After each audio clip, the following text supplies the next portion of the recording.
All right, everyone, welcome back to another episode of First CSP, the channel dedicated to bringing you the first council shoulder patch issued from each council in Scouting America, both past and present.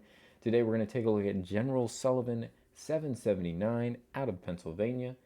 This council was originally chartered in 1927 and then lasted all the way up until 1992 when it was absorbed by Five Rivers 375 out of New York. Got a couple of patches to take a look at today, as many of the first few releases from General Sullivan do look quite similar. We head over to the patch table. We have here the first issue, T1A, is one that is harder to track down for sure, with its red, white, and blue, and the order for that on the border does matter. So red, white, and blue border, white background, dark blue name, established 1927. The established, also important to delineate it as a T1. The A is defined by the border color. We'll show some comparisons with the B and then the T2s as well. Again, most specifically, the T1s will all have established for 1927, whereas the T2s will say organized or originated. And the border color is what delineates a variant versus a B variant. So this is the T1A, and it goes red, white, blue. Very few of the T1As were made, unfortunately. So they are more difficult. This is the backed style, like embroidery style backing, which we don't see on as many CSPs, but if you take a shirt to get embroidered, they'll usually have this backing material there, so it has something additional to kind of grab onto with the embroidery. At least that's my understanding as someone who is not a manufacturer. So this is the T1A. I'm going to move this up towards the top, and then we'll go ahead and grab one of the T1Bs. So looking very similar, the T1Bs also say established 1927.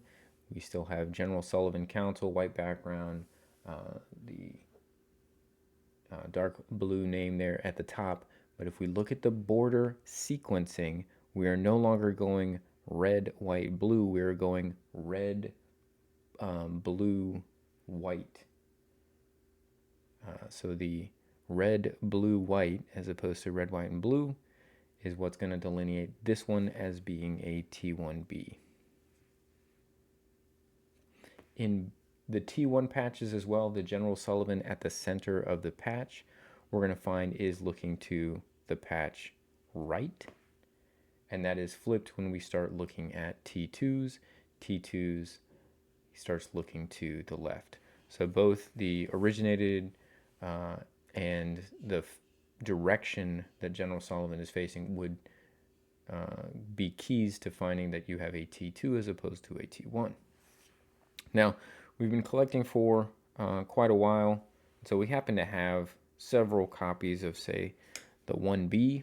Here's another copy of the 1B. Again, you can see that we're going red, blue, white, but I just wanted to show both of these to illustrate that this border is actually something that is then sewn on, and so where the color is as it goes around does shift as that color cord is kind of then sewn on depending on where it starts in the line, and then the next patch goes. They just continue to sew those borders on.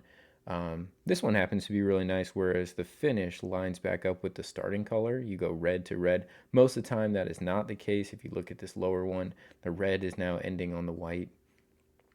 This is probably one of the nicest setups. I don't know if that's necessarily preferred by anyone in general, but I thought that was kind of cool. But you are going to find the orientation of where the colors sit on the edge are going to change because of how they're sewn on in manufacturing.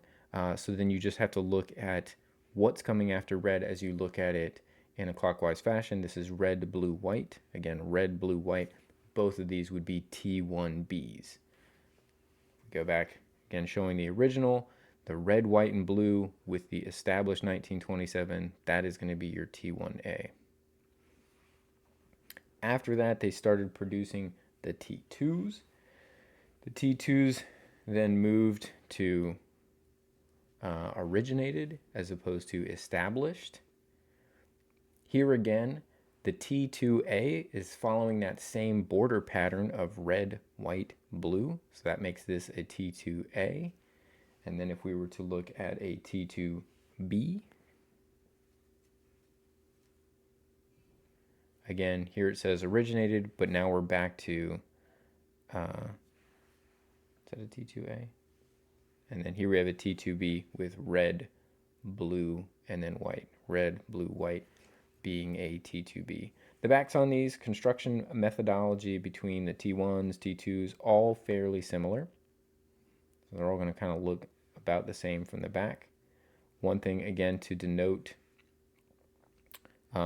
differences between the T1s and T2s. Now General Sullivan is facing the left, and now it says originated.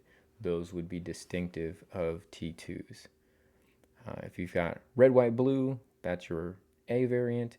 Your red, blue, white, that is your B variant. Looking at a comparison here, for example, between the T1A, first issue, and T2A, both of these are going to have red, then white, then blue, red, then white, then blue. So those are A variants. The T1 is established with him facing to the right, and the T2A is originated with General Sullivan facing to the left. So hopefully you found that to be somewhat informative. It was really fun for us to be able to bring to you the T1A. It was a long time coming for us to try and add this to our collection because it is one that's definitely more challenging to source. And so we love to be able to bring that to you so you can see it on the channel, see the front, see the back, see how it compares with the other variants from General Sullivan. So again, we do hope you enjoyed that. We're back every single day with brand new episodes. We'll be back again tomorrow with another new episode. Remember, you can catch any of our previous episodes 24/7 on the channel at your convenience. We do hope that you share them with others. Feel free to like the videos, subscribe if you're not.